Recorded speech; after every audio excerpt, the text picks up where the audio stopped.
మనం జర ఆరోగ్యంగా ఉండాలి అని అంటే కొన్ని వస్తువులు తినాలి. అవి ఏంటి అంటే గుడ్లు, ఉడకబెట్టిన గుడ్లు తినాలి.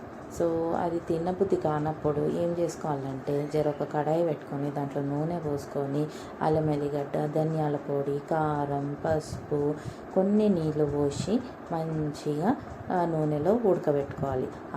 ఆ మసాలాలంతా ఉడకబెట్టుకున్న తర్వాత జరంతా ఉప్పు అదంతా వేసుకున్నాక ఉడకబెట్టుకోవాలి. ఉడకబెట్టుకున్నాక గ్రేవీ తయారవుతుంది కదా, ఆ గ్రేవీలలో ఈ ఉడకబెట్టిన గుడ్లని వేసుకోవాలి.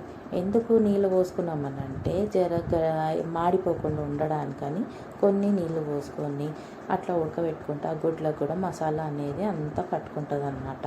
లోపల దాకపోతుంది, ఇంకా రుచి అవుతుంది.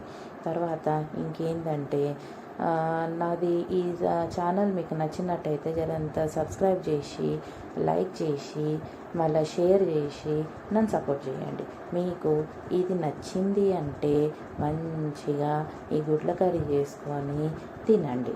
తిన్న తర్వాత అది ఎట్లుంది దాని రుచి అనేది నాకు కామెంట్లో చెప్పండి. చూడండి ఆ గ్రేవీ ఎంత మస్తుగా కనబడుతుంది. మీకు కూడా తినాలనిపిస్తుంది కదా, మళ్ళీ ఇంకెందుకు ఆలస్యం, తొందరగా గుడ్లు తీసుకొని ఉడకబెట్టుకొని ఈ కర్రీ చేసుకోండి.